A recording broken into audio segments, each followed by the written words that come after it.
On your Tuesday episode of Locked On Raptors, Pascal Siakam's established himself as one of the best players in the NBA, but is it enough for the Raptors, and what could this summer hold as extension and potentially trade are both on the table? We'll dig into it all in our Pascal Siakam review episode of Locked On Raptors. Thanks so much for hanging. You are Locked On Raptors, your daily Toronto Raptors podcast, part of the Locked On Podcast Network. Your team every day.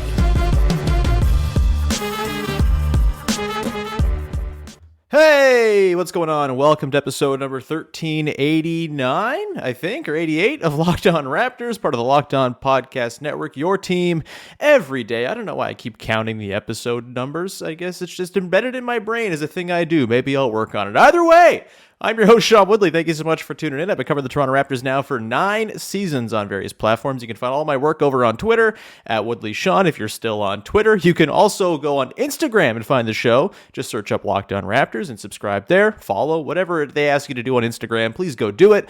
Also, the link in the description. Join it. Discord, baby. We got like 45 people in there. New people joining every day. Talking ball, talking baseball, talking all sorts of great stuff. The NBA playoffs, everything going on around the league, and of course with the Toronto Raptors. Come join our Discord community. It's super fun, and I love all the people who are in there, so come on and become a person that I love even more than I already love you. Of course, huge thank you as always to the everyday listeners of the podcast. Shout out to you, and shouts to those who've already subscribed for free on your favorite podcast apps and on YouTube.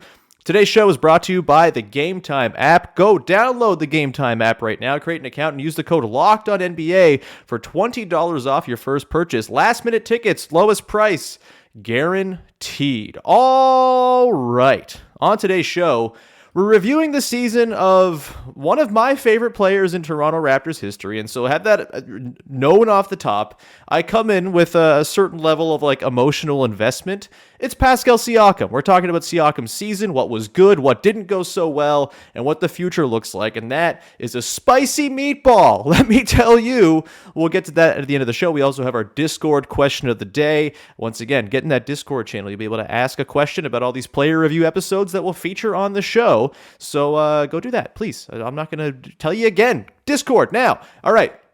Before we dive into Pascal's season, just a quick note on the news of yesterday that Ime Udoka has been hired by the Houston Rockets, which means he will not be hired by the Toronto Raptors. Also, reports that from Chris Haynes that Adrian Griffin has been retained by the Raptors as an assistant and will interview for the head coaching job. So that's where that's at there. But Ime Udoka will not be coaching the Toronto Raptors. Ultimately, I've made my thoughts on this pretty clear.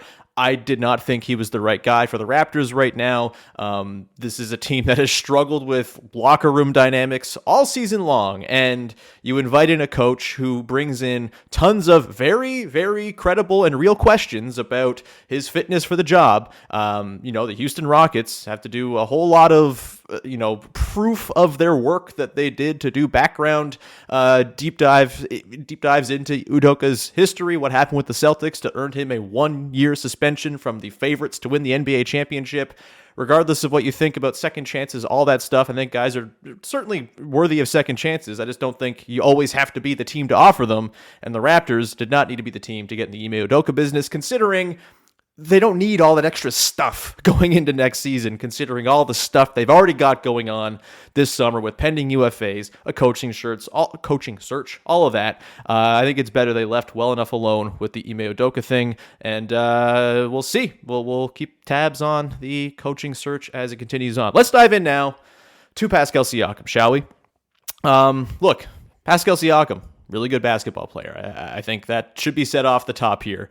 I think this season he kind of established himself as a star you can set your watch to almost, right? There was some up and down seasons there. Tampa obviously wasn't so hot. The year before in 2019-20, he was an All-NBA player, even though I think he was maybe the second most deserving guy on that team of making All-NBA. I'll never not be mad that Kyle Lowry missed out because of Ben Simmons, but that's for another day.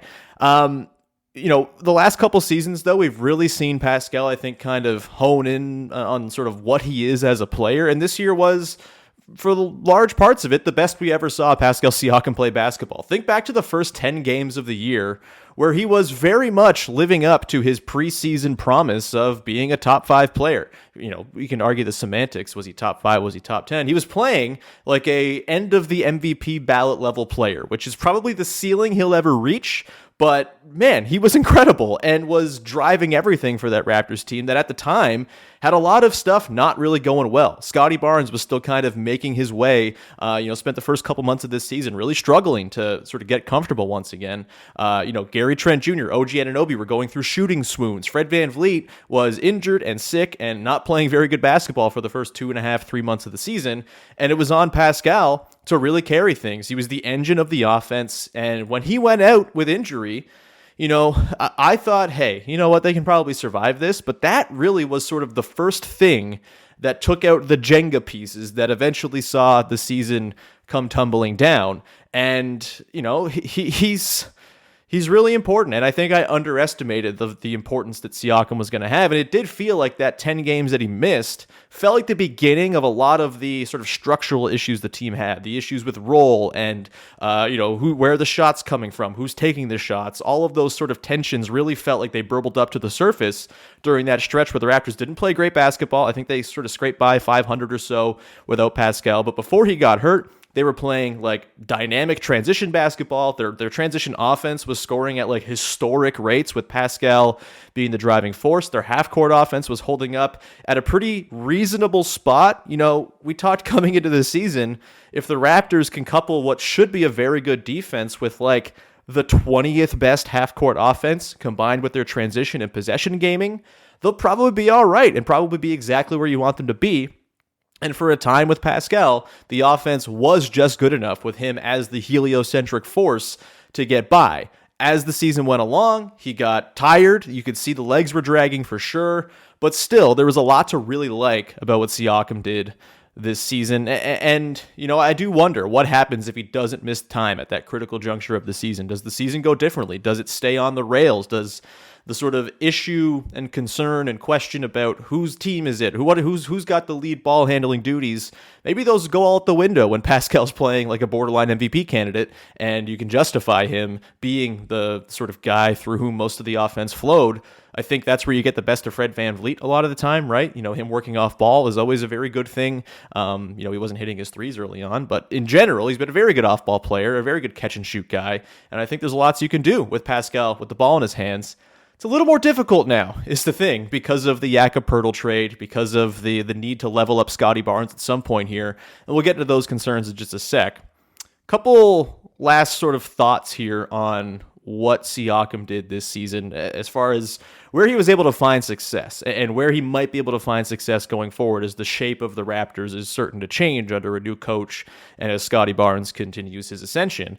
He continues to be really good in isolation. He was 67th percentile per the NBA.com's metrics on their player tracking from, I guess, Second Spectrum was where those come through. Whatever. NBA.com. 67th percentile is an ISO score, 1 point per possession, and obviously that's just counting the scoring that he does there. He does a lot of playmaking out of those situations as well, drawing second defenders, drawing third defenders, drawing all sorts of help, picking out passers or shooters. His playmaking was as good as it's ever been this season. The surveying of the floor, while he's not a go around a screen, get downhill and make waves, with crazy bursts of speed type of player. His is a lot more sort of a probing and plotting style of floor surveying and creation, but it's bloody effective nonetheless. And I do think part of his sort of success down the stretch after his little post-Jakob Poeltl trade dip, I think a big part of his success that he had near the end of the year was just kind of finding those spots where he could go ISO and size up mismatches. The thing about the Raptors having OG, Scottie, and Pascal all on the floor together is oftentimes there's a mismatch to go exploit because the other team does not have that kind of size and length, and I think that became a pretty good avenue for Pascal to go and score. He was really good in the post again as well, 1.02 points per possession, which is a good mark, 65th percentile on post-ups, and he continues to drive positive play when he's on the floor. Wasn't quite the same extent that it usually is. The last couple of seasons, he's been made the Raptors 8+ points per 100 possessions better when he's been on the floor. wasn't so much the case. This year was a plus 3.8 on-off differential, so still driving positive play, but I think he really got dragged down playing with a lot of those sort of in-between lineups where I think Siakam in particular really struggled to find groups there that worked alongside his skill set. We didn't quite get the success we saw with him playing with a bunch of 6'9" weirdos like we saw in the 2021-22 season. All told, I mean, this is probably Siakam's best season. It might be one of the best statistical seasons a Toronto Raptor has ever had, honestly. I think Kyle Lowry in 2016-17, all the advanced metrics on that were just like off the charts, painting him as like a top 5 player. Kawhi Leonard was outstanding, obviously, in his one season in Toronto. Plenty of good Vince seasons, a couple really great DeMar seasons. But this season for Pascal is right up there among the very best the Toronto Raptors ever had. And it would be a shame if this were the end of the line for him in Toronto, considering the heights he's reached. And he's done it all, by the way. Now, leading the league in minutes per game, 2 straight seasons. Just a very, very durable and very, very tired and deserving of a nap basketball player. We're going to come back on the other side and dig into the stuff that didn't go so well for Pascal. And the big question that's going to be top of mind this summer, is Pascal Siakam good enough that he can exist on this team and be part of the solution going forward? Before we do that, however, got to tell you about our friends over at... I've got the thing. It's Gametime. I'm very bad at producing on the fly here is the thing. But you know what's not bad is Gametime, because they make buying tickets for your favorite sports events or whatever events you want to go to super easy and stress-free. There's nothing worse than like toiling over a ticket app trying to find tickets for the right price. Gametime gives you ticket deals right up to the day of the event, and you can get exclusive flash deals on tickets for football, basketball, baseball, concerts, comedy, theater, and more. And look, I've been scoping out. I want to go see the Toronto Blue Jays. They're very good. I don't think I'll ever be able to afford Toronto Maple Leafs playoff tickets, but that's not Gametime's fault. That's Toronto's fault. But when it comes to the Blue Jays, those tickets pretty affordable looking right now, and you can get yourself some money off of those tickets right now by downloading the Gametime app and creating an account and using the code LOCKEDONNBA, where you'll get $20 off your first purchase. Terms apply. Again, create an account and redeem code LOCKEDONNBA for $20 off. That could be an entire set of Blue Jays tickets for you and a friend for a game. They are tickets for single digits in terms of dollar amount on Gametime right now for the Blue Jays. Go download Gametime today. Last minute tickets, lowest price, guaranteed. Today's show is also brought to you by our friends over at FanDuel, the #1 sports book in America. And right now, I mentioned baseball season's going, grand slams, no hitters, double plays, they're back, and there's no better place to get in on all the MLB action than FanDuel, America's #1 sports book. That's because right now, new customers can step up to the plate with a no sweat first bet up to $1,000. Just go to FanDuel.com/lockedon, sign up, place your first bet, and get up to $1,000 back in bonus bets if you don't win.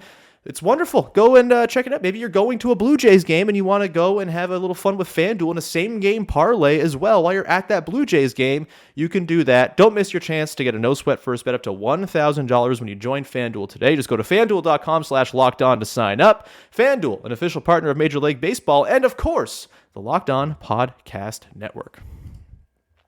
All right, trudging forward here on your first listen of the day. Thank you so much to the Everydayers for tuning in. Again, if you're an everyday listener of the show, you've made the decision to have me be part of your life 5 days a week, let me know in the comments. I would love to know so we can get you some help. I kid. You're making great decisions. I love you very, very much, and I appreciate you. Okay, let's dive in now to the bad of Pascal Siakam's season. And it's all relative, right? He's a very good basketball player. There was some stuff that didn't go as well as other things, and we can call it bad. We can call it, basic basketball player having flaws, and that's not nothing to write home about, but there's some stuff to look at for sure here. I think obviously the thing that comes to mind is the fit after the Jakob-Poeltl trade was not ideal. We've been talking about this a lot, right? The issue of having Siakam, Barnes, and Poeltl as your 3-4-5, as much as there are some advantages to that, rebounding, size, really good on defense, interior passing, all that stuff.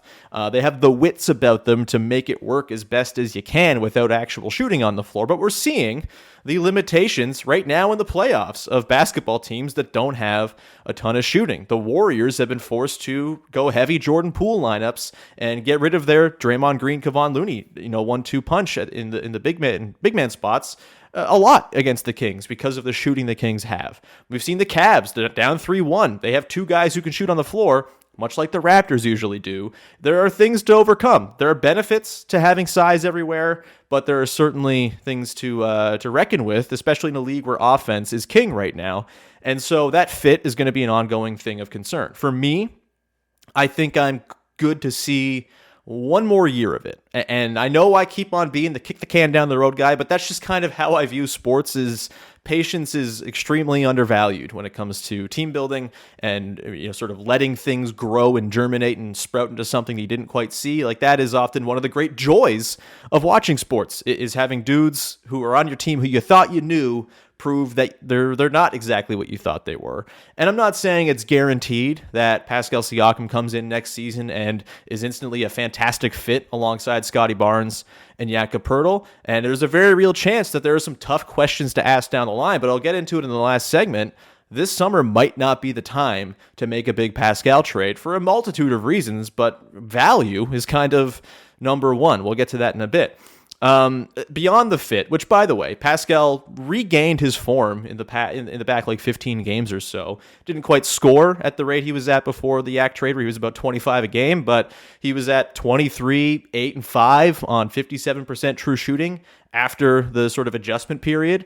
Perfectly fine. That's not a bad stat line or anything like that. He actually improved his true shooting mildly in the back part of the season over what it was for the season-long numbers. And I think that's kind of where you expect. Again, he's very much established what Pascal Siakam mostly is going to give you year over year. And I think you can kind of bank on, a 23, 8, and 5 kind of being his floor. He's going to walk into those stats. He was walking into his averages of 25, 8, and 9, or whatever he was at in the early part of the season, kind of in his sleep. He can do that. He can produce for you. Areas where he's not awesome that are going to be tied to his long-term fit, these are things to really keep an eye on. He wasn't a very good spot-up scorer this season. Per NBA.com, 0.88 points per possession in spot-up situations. 22nd percentile in the league. Bottom quarter, not what you want. Just a 44% effective field goal percentage as a spot-up scorer this season. That was down from pretty good numbers, all in the upper half of the league in recent years. 0.98 points per possession last year. That was right around the 50th percentile. 1.01 points per possession in Tampa on spot-ups. That was just above like 54th percentile or so. And then back in 2019-20, he was incredible as a spot-up guy. 1.14 points per possession. It was 1.00 in the 2019-20 season. It was the title season where he was a 1.14 guy in spot-up situations. Makes a lot of sense, playing off of Kawhi Leonard, Kyle Lowry. Lots of great spot-up looks created for Pascal. It was also his best three-point shooting season, which is not, of course, unrelated to all of that. He's always in the upper half of the league for the most part, outside of last year. This season, I guess we're talking about still. And I do think it speaks to the idea that, at his best, he can be a good spot-up guy. The historical numbers are there. Not this past season. It's going to require context of the team to make a lot more sense. It's going to require him to sort of refocus on those sort of low-hanging fruit buckets. Can he be sort of a souped-up version, sort of an amalgamation of the player he was in the title season, with the player he's been the last couple of years where he has the playmaking chops? That's going to be a massive question going forward here. I tend to bank on Pascal figuring things out and getting to where he needs to be. He adds stuff every summer. It's cliche at this point, but like when the guy does it every summer, how do you say anything but I expect he's going to add more this summer? He's healthy going into the offseason. He'll get himself a full summer of work. We know he's a very hard worker, all that good stuff. Other stuff that I think needs some work and that was down this year compared to previous seasons. He was fine as a pick and roll ball handler this year. Whatever, kind of average, but he was bottom quarter of the league as a roll man in terms of his scoring efficiency. 0.91 points per possession as a roll man. That's down from 1.39 points per possession last year. He wasn't very good in Tampa. 2019-20, when the Raptors were devastating using Pascal as a roll man, he was a 1.10 points per possession guy. So there's a track record there of, mixed results, but a track record of really, really great results for Pascal on the roll. Issue is, with Jakob Poeltl occupying the middle of the floor, there's going to be less opportunity for that. Same with Scottie Barnes is sort of best thing right now is being what he does in the short roll. When you're playing small, you're probably not going to have Pascal be your go-to screener either. And so that pick and roll ball handling is going to take on added importance. Can he add a little bit of a pull-up game to make teams think? Can you make that Siakam and Jakob Poeltl pick and roll work? There's not a lot of shooting there right now, so it's easier for teams to guard. You can just play kind of a deep drop and really sort of hone in on stopping Poeltl, force Pascal into mid-range jumpers from a spot where he's been much better. That's going to be a massive part for his game as well, is that pull-up shooting and the mid-range shooting. Can he use that to affect the way teams defend him?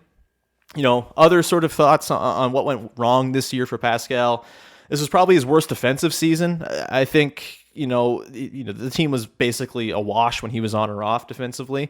But just sort of anecdotally, you can see the blow-bys were a little more routine this year. I still think his capacity for rising to the occasion when a big defensive stop is needed is still very much there. And if he can carry a slightly less burdensome load as Scottie kind of levels up his responsibility, maybe you get a more sort of locked in across the game effort from Pascal on defense. He's always been one of the Raptors' X factors when it comes to their defensive success. I even think back to the bubble 2019-20, as bad as he was offensively there, they don't make Game 7 without his defensive efforts there. Even the 2019-20 season, the whole concept of the Raptors scrambling defense was almost predicated on, well, Pascal is one of the best contesters there is when it comes to getting out and contesting shots while being deep in the paint when the shot's going up. He's really good at that. Let's make use of that. Let's weaponize that. And I do think the sort of big question going forward here is, can a new coach find ways to weaponize Pascal on both ends of the floor? Can he find ways to operate within the spacing constraints? Can he find ways to add to his three-point game? These are the questions that are going to define whether Pascal is a long-term fit on this team. And I don't think you can make that call until you see what the new coach brings and how it's all implemented next season. And then maybe you make a bigger decision down the line when, in theory, you would have Pascal on a longer contract, all that stuff. The last thing that didn't go so hot for Pascal this year, and I know it's a sore spot for many, the fact that he missed a couple free throws that could have tied the game in the play-in game certainly add to this, but it's clutch play, right? The Raptors were awful in the clutch this year. They were 28th ranked in the clutch after the Jakob Poeltl trade. Before the Jakob Poeltl trade, they were 4th. They were really good. And to me, a lot of Siakam's crunch time issues come down to team context and the space within which he's working. He is not so good a player that he can overcome cramped spacing and extra attention in the way that you want a superstar to. And that's fine. Again, I'm not saying he's Kevin Durant or anything like that. I'm perfectly accepting of Pascal's lot in life as, probably the second best player on a very good team. But the clutch time stuff has been not great. He's been in the 40s in effective field goal percentage in the clutch over the last 3 seasons. You go back to 2019-20 for the last time he was really good in the clutch, where he had a 63.3 true shooting percentage when him and Kyle Lowry were running 1-4 and 4-1 pick and rolls to just absolute incredible effect that whole season. This season, it's not quite as successful. Not a lot of shooting around Pascal. That makes things difficult. As much as Fred VanVleet's a good player, he's not Kyle Lowry, and Kyle was such a more dynamic pick and roll partner in those sort of set base plays for the Raptors as well. And, it really does come down to the team context. And I think that if there's more shooting, Pascal is going to have more room to operate and be a better clutch player. Is it on him that there's not enough shooting on the team? I don't think so. That feels like something the Raptors should be addressing to better support their best player and not kind of leaving him in a sort of difficult spot where it's hard for him to do his thing best. And we see it all the time, right? Pascal will cruise to the first 3 quarters of a game, absolutely munching, and then you'll get to the 4th, and he becomes the sole focus of the opposing defense, and he has to go into playmaker mode. And the shots he does get up are heavily contested. They're in traffic. It's clogged areas of the floor. He's not even getting to the spots on the floor that he wants to. That's the stuff that really creeps into the clutch. And honestly, again, this comes down to some big questions that are going to be asked this summer. Both what can a new coach do to better optimize Pascal within this team, within the context that the Raptors are operating in? Can the three-point shooting be fixed at all? I mean, the crazy splits of 29% on the road and 36% at home. I don't know what to do with those. Can't make any sense of that. It's bizarre. But we'll come back on the other side and get into other big future questions like, will Pascal get traded? Or will he get extended? And what does it all mean? We got our Discord question today as well. We'll get to that. Before we do all that, however, got to tell you about our good friends over at PrizePicks. We're making daily fantasy sports fun, super accessible, and easy. Obviously, if you're a fantasy basketball player, the regular season's over, and you've been doing the season-long grind. Now is the time to test out something that's a little more fun, not something that's going to make you pull your hair out when you have injuries over the course of a full season fantasy basketball season. PrizePicks is daily fantasy sports made fun and super accessible. All you got to do is pick 2 to 6 players on a given entry, and whether they'll have more or less than their PrizePicks projection in a current stat, and you can win up to 25 times your money on any entry if you get them all right. No competing against other people. It's just you against the projections available, and playoff basketball is a wonderful time to dive on in. You also got the WNBA coming up. You can do it for WNBA games. You've got baseball, hockey, all of it, and a million other sports under the sun over on PrizePicks for you to go and pick players from for your entries. You can do cross-sport entries, no problem. Entries can be made in 60 seconds or less, and it's that easy. Safe and fast withdrawals, and they're operational in over 30 states and in Canada in every province except for Ontario right now. Download the PrizePicks app or go to prizepicks.com to sign up today and play daily fantasy sports. First-time users receive a 100% instant deposit match up to $100 with the promo code LOCKEDON. If you deposit $100, PrizePicks will give you $100, and that is amazing. Just go do it. Don't forget to enter the promo code LOCKEDON at sign up for an instant deposit match up to $100 with PrizePicks. All right, rounding it out here, final segment, taking a look at the future of Pascal Siakam. And basically, this summer, there are 2 things that can happen with Pascal. One, I guess there's 3, but I think 2 likely ones. One, the Raptors extend him. They can extend him for 4 years and $192 million per spot track at the 30% of the cap max, unless he makes All-NBA, which seems pretty unlikely right now. That would bump it up to the 35% max, the super max, if you will. Pascal, probably going to make that 30%.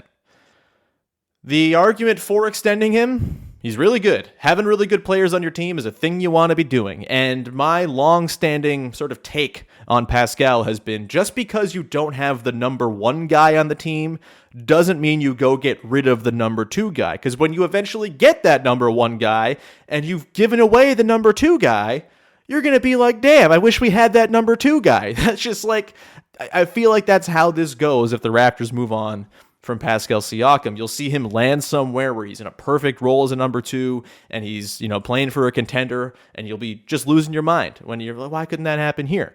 There's a chance the fit won't allow for it to happen here. We've talked about the lack of shooting. I think it's worth seeing if Pascal can earnestly get in the gym and regain his former 37% three-point form from back in his early sort of successful days, or 36% I guess was his best. 37% what he was at during the title season, 36 on very high volume during 2019-20. He's done it before. It's there for him to do and recapture. I think he can do it. He's a guy whose work ethic you believe in and buy into for sure. And so that's why I'm inclined to say the extension is the way they should go here. You shouldn't just give away dudes because they're not quite good enough to lead you to a championship when they want to be on your team and they're all NBA level players. It's just a silly thing to be doing. It's just getting in the business of shipping off very good players for parts, which is probably what you'd be looking at if you traded Pascal Siakam this summer. Look, we don't know what the trade landscape is going to look like. We have to wait to see what teams get, embarrassed in the playoffs, what teams have real holes exposed, all of that. But looking around the landscape of the league, it's hard to find a match for Pascal Siakam as far as team context. He is the type of player, he's not Kevin Durant, right? Where Kevin Durant can walk into any team and there's a fit. Pascal is a bit of a harder guy to build a team around because of his skills, his limitations, all of that. And that is, the Raptors are dealing with that issue right now, the sort of uncertain fit that they have on their team as it stands in the moment. I still would be very happy with an extension. I think, again, the lack of value out there, maybe there's a team that really looks as like, oh man, that team is like a Pascal away. Maybe the Blazers pony up some massive offer with Anthony Simons involved or something like that. Their first round pick this year, if it doesn't become Wembanyama, maybe there's something there.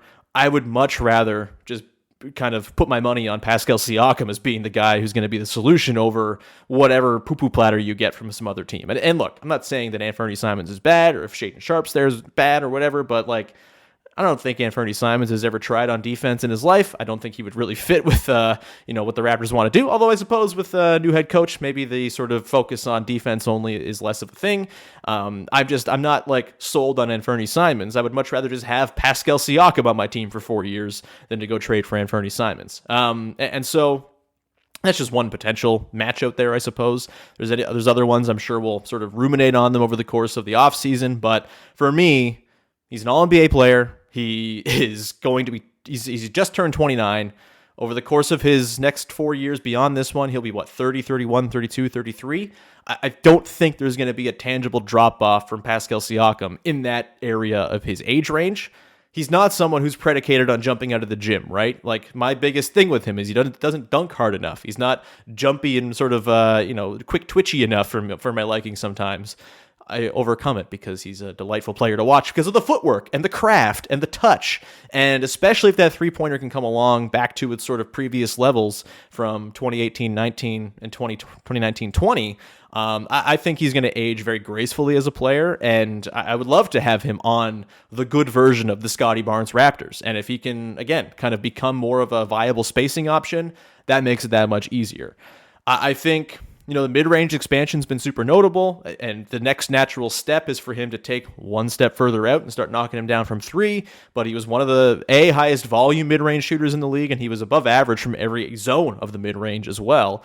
And it's been a nice counter to teams loading up to stop him from getting to the rim, where he's absolutely devastating and kind of has always been. So, it's still a natural progression of counters and adding new stuff to the game. We've seen guys add threes later in their career, especially skilled guys like Pascal Siakam, very skilled basketball player with good touch.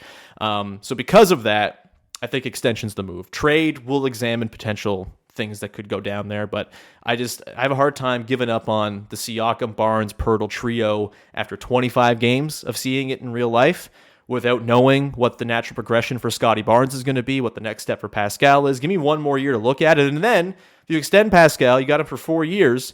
Beyond this year, some contender who is cash-strapped, is stuck, is looking for some sort of like Drew Holiday-like addition to put them over the top. That's the type of team that will look at 4 years of Pascal Siakam as a legitimate asset and say, hey, like, we get this guy locked in, we get the cost certainty, and we know he's a very good player. Let's go pull the trigger on a move. I think that's the time to go make a Pascal deal where he's got 4 years on his deal as opposed to, or 3 years or whatever, as opposed to the 1 year he's going to have if you were to trade him this offseason. Let's get now quickly to the Discord question of the day to round out the show. This one comes from Psychic. Our Discord user, Psychic, recently joined in there. Pascal Siakam was having an amazing season prior to the injury versus the Mavs, as we covered. Do you see a top 5 MVP season possible for Pascal in the next few years? Look, weirder things have happened, and I think, Pascal's the type of player who, he's never going to be like a heavy hitter. This guy is going to win the MVP. Like, it's just not what's going to happen in the league where Giannis and Tatum and Doncic and Embiid and Jokic all exist. But I do think, we've seen a long history of fifth guys on MVP ballots coming from surprisingly good teams. And if the Raptors in the next couple seasons here can put together a fun 50-win season where everything goes right, Pascal looks awesome and he's the best player on the team, then I certainly think there's a world in which it happens. I think it's possible this might have been the best season for it to happen and it got derailed. And of course, things did not go as planned for the Raptors. But as Scotty Barnes levels up in responsibility, I feel like that'll sort of take away from Siakam's MVP level cachet. I think it's far more likely that he makes another All-NBA team or two. Like, I think that's certainly in the cards. He's very good. And if the Raptors are good, had the Raptors been good this season, he probably would have been an All-NBA guy. Like, he's right on the fringe there where the record's what's going to cost him in a not very loaded forward class. But overall, no. Do I see him as like a likely top 5 MVP guy? No. But does that make me want him on the team any less? Also, no. I think normalize having good players who maybe aren't title-worthy contending guys. And also, I've made this point before, Siakam is like so emblematic of all the good this franchise has done over the last decade. It would be very cool to see him kind of see this through, be a Raptors lifer through the remainder of his prime. And, even if it never ends in a title, if you can get back to a level where you're, making annual playoff appearances and him and Scotty Barnes can become this fun, long, weirdo duo of future basketball, that's still on the table to me, and I think that's worth keeping Siakam around. And again, I understand. I'm a big Siakam head, and I'm probably more sort of invested in him being on the team than a lot of people are, but I think just the logical basketball argument's very much there as well. We're going to round it there. Thank you so much for tuning in. As always, please go and support the show for free wherever you get your podcast by subscribing. You can join the Discord in the link in the description on both audio and video. Of course, follow me on Twitter at WoodleySean if you're still on Twitter. Follow Locked On Raptors on Instagram. And now go and check out yesterday's episode of Locked On Raptors where Big V and I played Fact or Fiction around Masai Ujiri's press conference. Later this week, we've got more player reviews. Samson Folk from Raptors Republic's going to be on, I think, on Thursday to talk about Fred VanVleet's season. That should be fun. Should have Katie Heindel back tomorrow. Not sure who she wants to talk about yet, but we will talk about whomever she wants to talk about tomorrow. And please go check out Ranking Every Raptor. The first episode of what will be like 50 episodes over the course of this offseason went up yesterday, covering the 5 worst players in Toronto Raptors history. Shout out Sam Decker and David Johnson, 2 recent names. With that, we'll leave it there. Thank you so much. We'll talk to you Wednesday. Thanks for hanging. Bye-bye.